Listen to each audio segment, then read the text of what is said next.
Hi, my name is Flann, for those of you that don't know.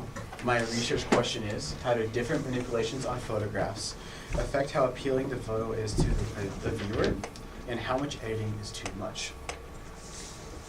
So you and I are both photographers. From taking photos at the beach on your beach vacation to a photographer who takes photos for weddings every single weekend. At some sort of level, everyone's a photographer. I myself have obsessed over it for the past couple of years. Before I talk about how I settled on my thesis, let's backtrack a little bit to the history of photography. The history of photography was originally used to capture events of high magnitude. So events like wars or big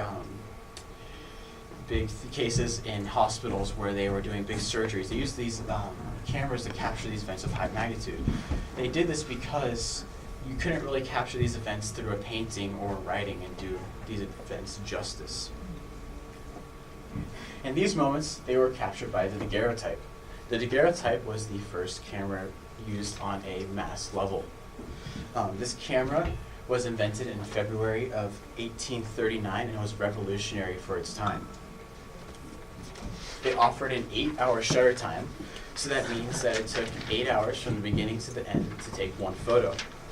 And because it took so long, it required people to wear some sort of brace or headgear if they wanted to get a self-portrait taken. Because if they moved in any sort of fashion, they wouldn't be able to be seen or the photo would be blurry. Because the way the camera works is it captures light, and so if you move, it doesn't see anything anymore. And so shortly after, in the 1850s, Henry Teller's negative images were introduced to the photography community. And his method was exceptionally quicker than the Daguerreotype, but it had a few negatives to it. And so as you can see here, the images were a little bit more grainy, and they were also a little bit more blurry as well, and so it produced images that just weren't as great. And it was also never fully adopted because of the harsh licensing that came with it. And so the licensing that you had to use the camera was very, very expensive, and the camera itself was very, very expensive, so it was never fully adopted like the Daguerreotype was. And so now that we know a short history about photography, how did I encounter my question? And so obsessing over photography for the past couple of years, I wanted to share my photographs online. And so I would post them to my social media like Instagram and Facebook.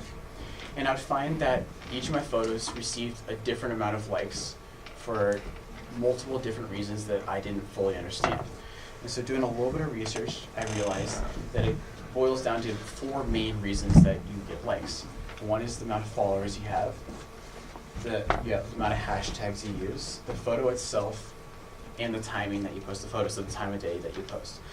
And so things like the amount of followers you have, you can kind of be more social within your community and meet more people online to grow your follower count to get more likes through that way.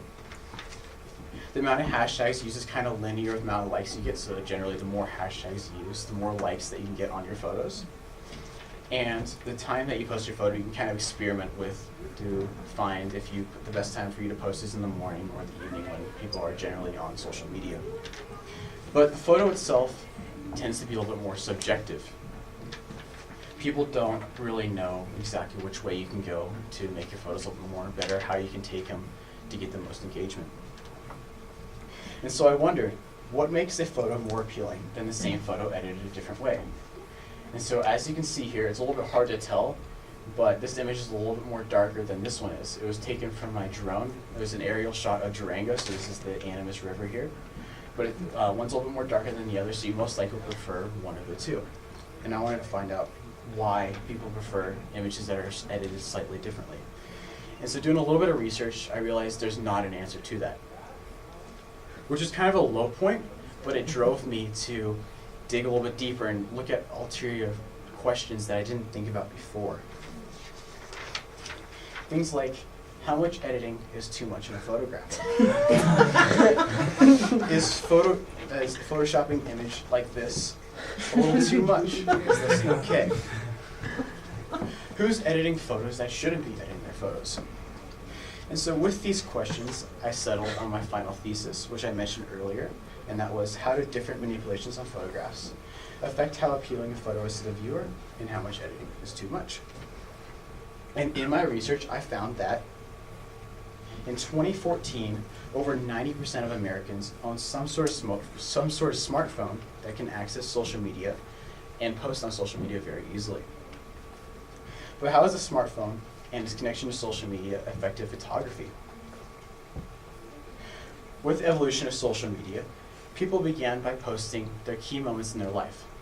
And so they post a photo of their child being born, or big birthday parties, or their big, great beach vacation. They post these big key events.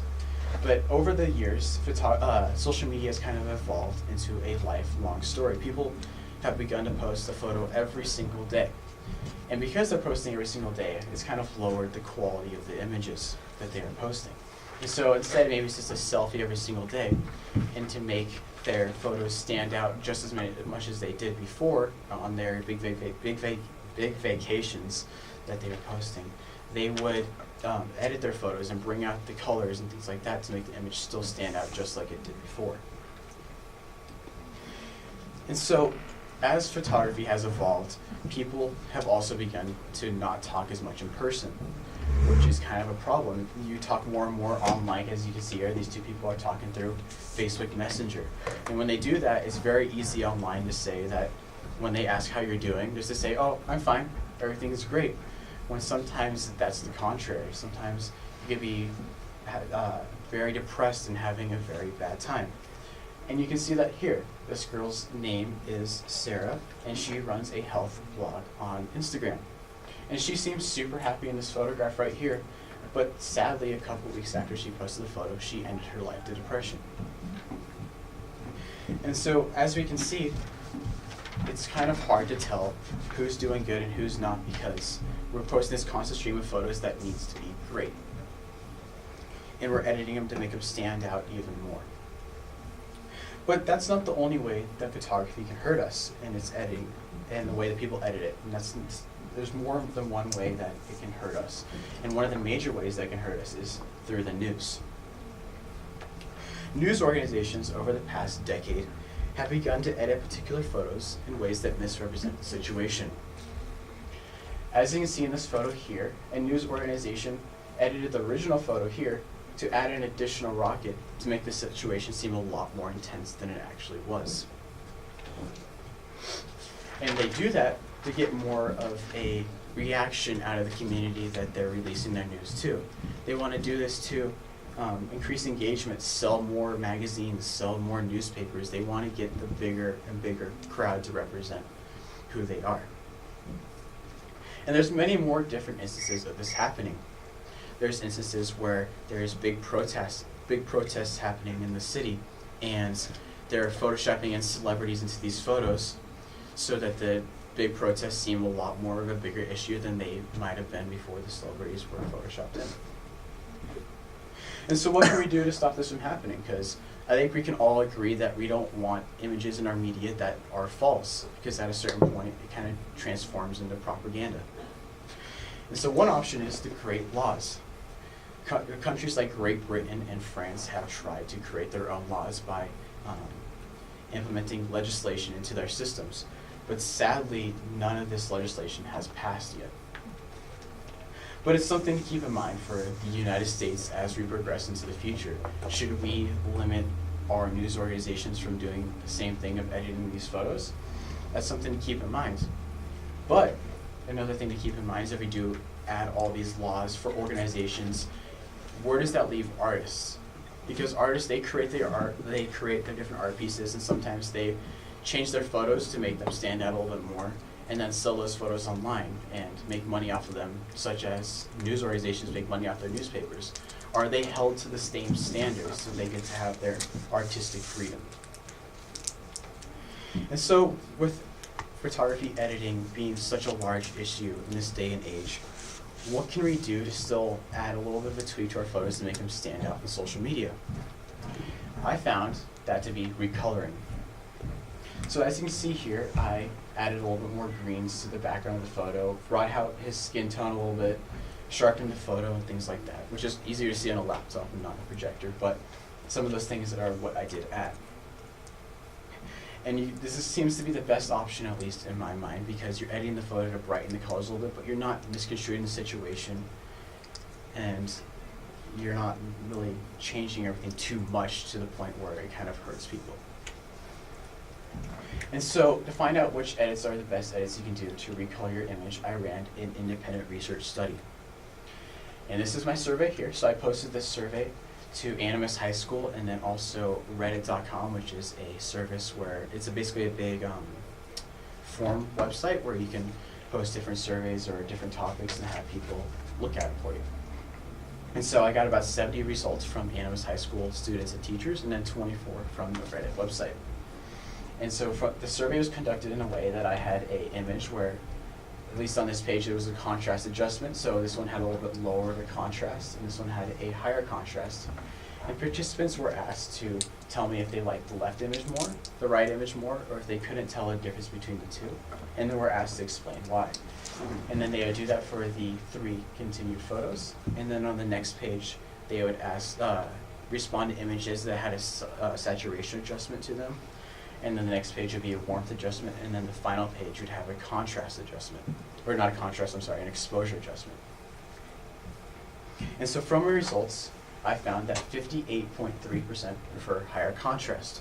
And so that means they prefer an image that's a little bit sharper than the original, or an image that's a little bit less sharp. I also found that 74.4 prefer higher saturation, which means they prefer an image that it has more brighter colors. So the greens and the trees are a little bit more bright, and the skies is a little bit more blue, things like that. I found that 64.1 prefer lower exposure. And so that means they prefer an image that's a little bit more darker than the original, which might give more of like a moody effect to the photo. And lastly, I found that 52.1% prefer higher warmth, which means they prefer an image that has a little bit more of a yellowish orangish tint to it. An example of this would be is when the sun's about to set, it's called the golden hour, and so the trees and the ground and everything like that has a little bit more of a tint to it because of the angle of the light from the sun. Oops. Went backwards a slide. And so from these results, what did I find? Well, the way that I conducted the test, we get those 4 different results, but the results are somewhat inconclusive. They're inconclusive because I did a positive and negative adjustment for every single photo. But what if the person prefers an unedited image? Or what about if they prefer an extreme at each ends of the spectrum? So what if they prefer extreme higher contrast? That's something that wasn't really accounted for within my survey. And so if I was going to redo this survey, I would possibly add the original photo between the 2 adjusted ones and then maybe an extreme on both ends of that.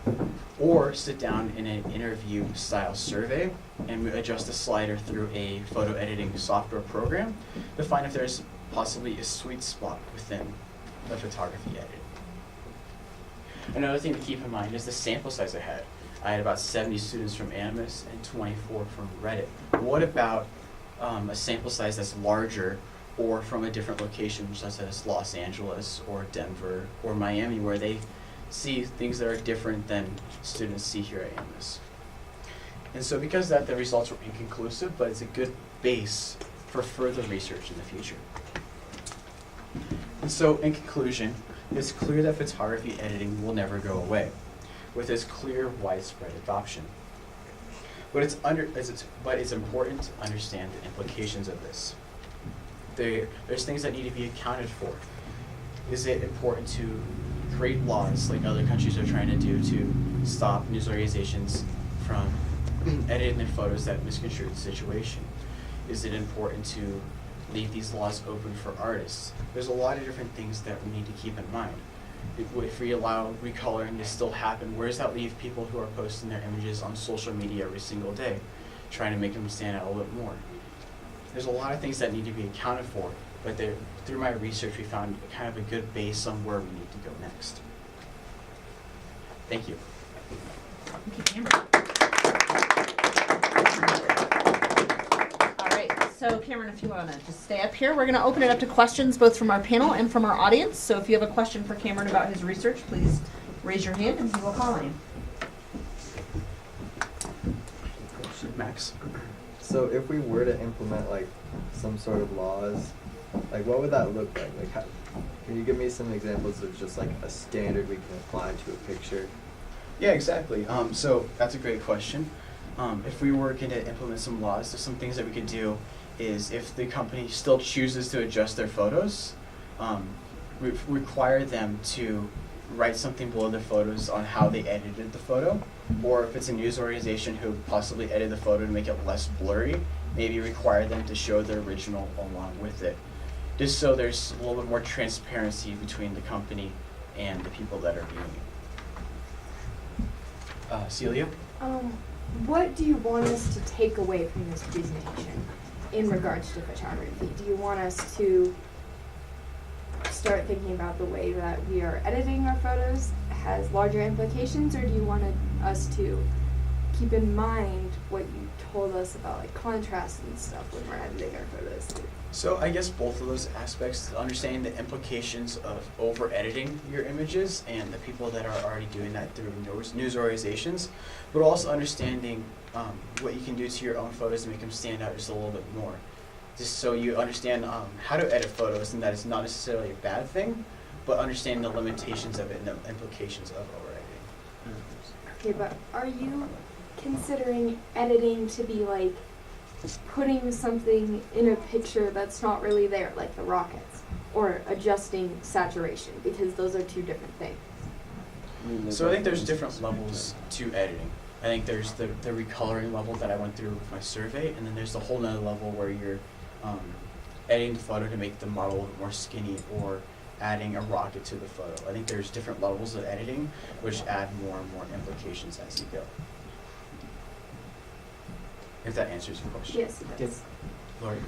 Cameron, is somebody like who I know wants to go sort of professional in this field of design and editing, what are sort of the larger implications that you see of the research you've done with regards to like consumer preference, and how might you apply those in your sort of upcoming endeavors?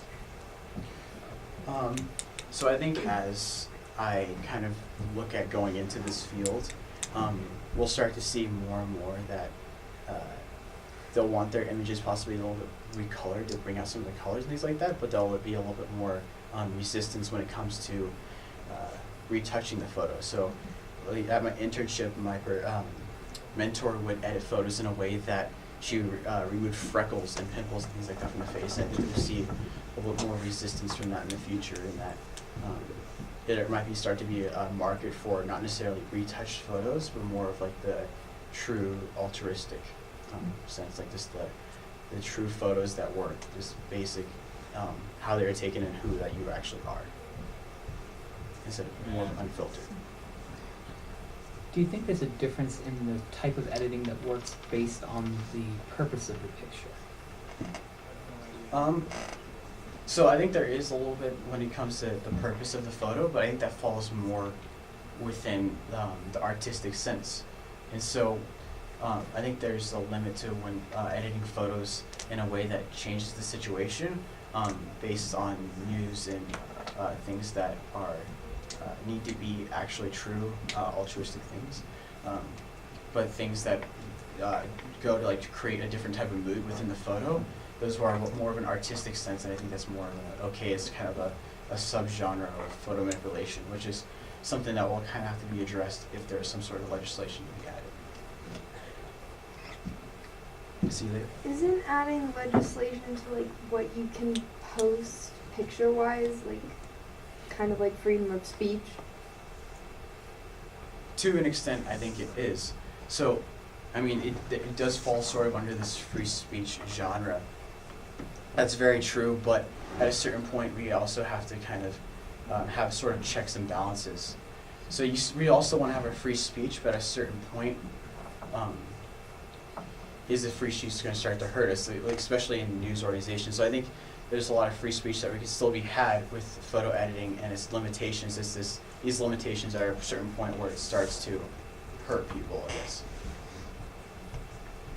Barrett? What laws do we already have in place with like media and honesty? Like, is there anything It's Or- more just like more morals. Like there's no base laws yet. Some other countries, like I was talking about, like Great Britain, are trying to implement these things but haven't been successful. Yeah, it'd be hard to for sure, because it is like there's a certain point where it's freedom of speech, and then Mm-hmm. Yeah, Yeah, that it's is kind of respect. When it it's comes a to it's a news weird and all area. that. When you Yeah, say they haven't been yeah. successful, you mean they haven't been implemented yet, so we don't know what the. So they've been they've different. I don't understand 100% how their systems work overseas, but they're trying to implement laws, and then it kind of goes through our system, like we have it goes through Congress, things like that, and it wasn't passed Yeah. within Congress. That's what And those laws that are trying to be implemented apply only to like news organizations, correct? Mhm. Yeah, they were They're not tackling for, more like, than news individuals. like your organizations. Facebook. Isn't. Nobody's policing your Instagram accounts. No. Yeah. Okay. Yeah, so they think like there's the editing, like there's still the freedom of speech as an individual, but it would limit more of the things that are being produced by news organizations. Any other What questions? about time? Any last question? Audience? Come on, Derek. I know Step you up. guys got quiet all of a sudden. Everybody look at Derek and make him feel uncomfortable.